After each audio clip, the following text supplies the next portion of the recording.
Hello students, today we're going to learn commands and pronouns. But before learning where to put the pronouns in the commands, we need to review the rules of stress, the reflexive pronouns, the indirect and direct object pronouns. So the first rule of stress, words ending in a vowel or a consonant, N or S, have the stress on the next to the last syllable. Caballo, va, examen, sa, ellos, como, co, olas, o. The second rule says words ending in a consonant that is not N or S have the stress on the last syllable. Doctor, tor, español, felicidad, bronceador, musical. The third rule is a written accent mark or tilde overrules the previous two rules. Ejemplo, café. Even though it finishes in a vowel, we don't say café, we say café. Árbol, avión, bebé, acné, común y autobús. Words with stress on the third to the last syllable or the fourth to the last syllable always need a written accent mark or tilde. So we go backwards. 1, 2, 3. Exámenes. Película. Académico. Sábado. Let's recap. We need to keep in mind these rules to know where to put the accent marks, tildes, when we're creating commands with pronouns. Words ending in a vowel or a consonant N or S have the stress on the next to the last syllable. Words ending in a consonant that is not N or S have the stress on the last syllable. A written accent mark or tilde overrules the previous two rules. Words with stress on the third to the last syllable or the fourth to the last syllable always need a written accent mark or tilde. So far in Spanish 1 and 2 we have learned reflexive pronouns, indirect object pronouns, and direct object pronouns. Let's review what they are used for, so we know how to use them when we combine them with commands. Reflexive. Reflexive verb is a verb which is accompanied by a reflexive pronoun that serves to reflect the action back to the subject. Here is a list of reflexive pronouns. Métese, nos o se. Please notice that the third person singular and plural use the same pronoun. Unlike English, the reflexive pronouns is placed before the conjugated verb, except in affirmative commands. Yo me lavo los dientes. Reflexive verb can be conjugated in all tenses.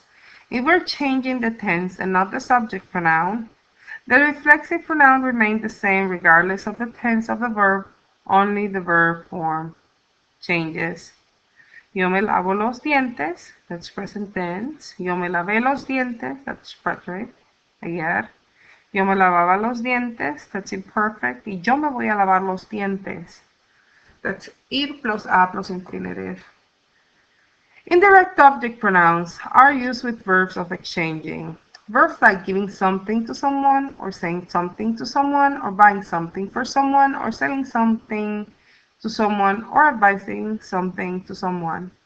Some examples of verbs that are used with indirect object pronouns are vender, decir, pedir, aconsejar, comprar, y regalar. The best way to remember indirect object pronouns is that they answer to whom the action is done. Métele, nos os les. And of course they are placed before the verb unless an affirmative command that goes attached. Ejemplo, Antonio le compra el regalo a Pepe.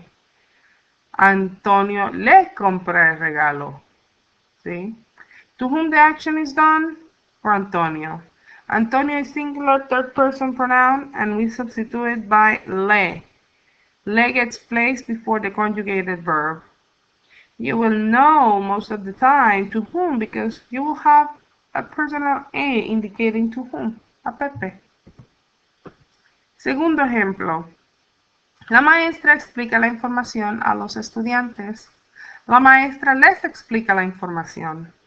To whom the action is done? For the students. Students is the third person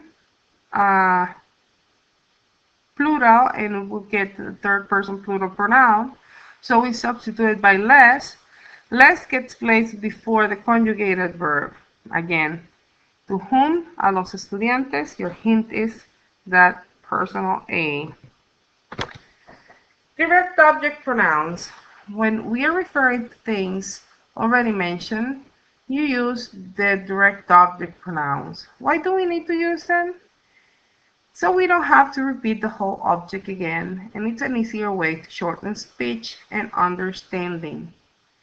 Most of the time we use the third person singular and plural pronouns, and we have seen those, and I call them the lolas. Mete Lola, nos, os, los, las.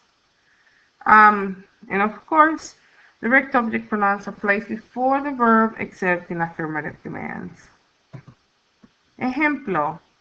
It's a dialogue between Carmen and Señora Soto. ¿Prepara usted la comida todos los días? Sí, la preparo todos los días.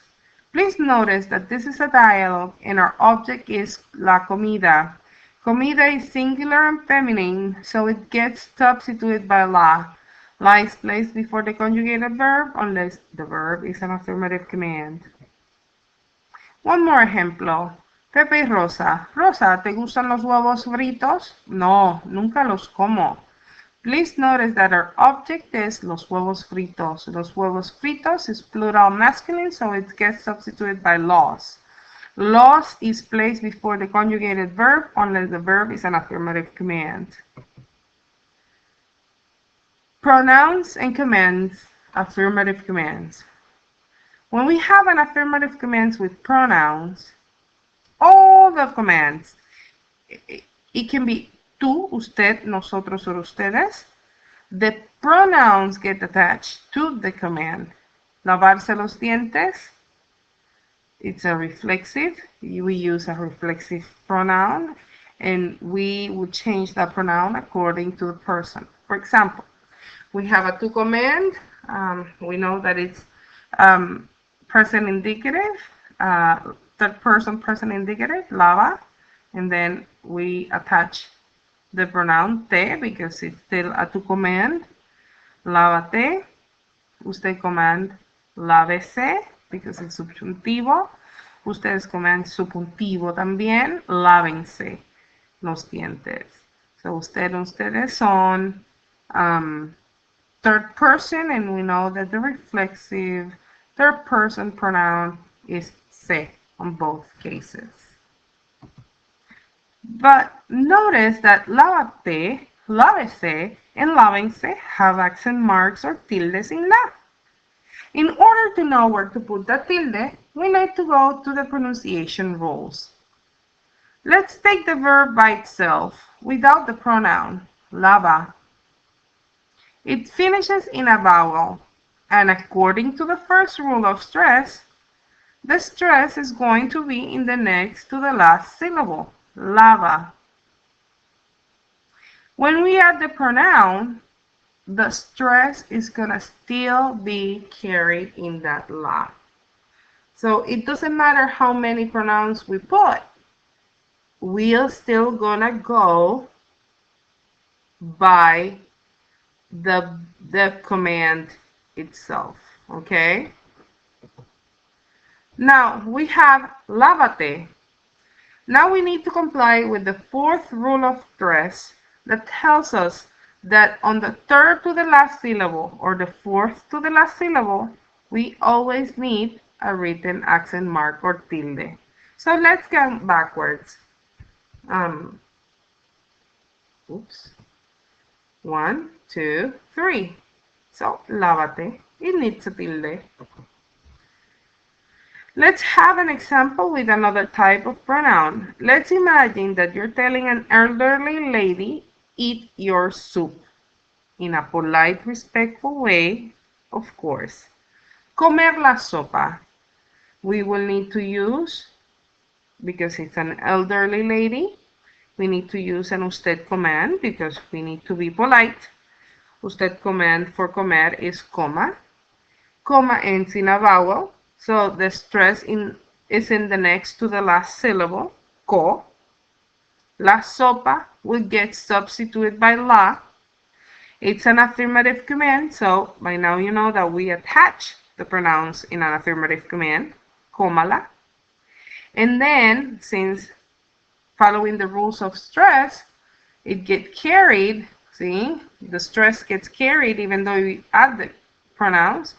Now we need to comply with the fourth rule of stress that says that if the stress is in the third or the last syllable, we need a tilde, cómala. Let's do one more ejemplo with ustedes command. Let's imagine señora Mendez is telling the students to open the book. Abrir el libro. We will need to use ustedes command. Ustedes command for abrir is abran, and it ends in an N. So the stress is on the next to the last syllable. Abran. El libro will get substituted by lo. It's an affirmative command, so we attach the pronoun. Remember that it's still the a that carries that stress. So now we need to comply with the fourth rule of stress that says that in the third or the fourth to the last syllable, we need a tilde. 1, 2, 3. Ábranlo. What happens when there are negative commands? Well, in negative commands, you just place the pronoun before the verb. Lavarse los dientes. Let's make it to command. No te laves los dientes. Oh, such a bad mother. Comer la sopa. No la coma. Abrir el libro. No lo abran. Práctica. Let's do some practice to understand it better. Substitute an affirmative command. See? Substitute the direct object pronoun and write an affirmative command. Then you're going to substitute the direct object pronoun and write a negative command. Stop the presentation and answer your exercise, then consult your answer. Remember that we're going to have a flip mini next class.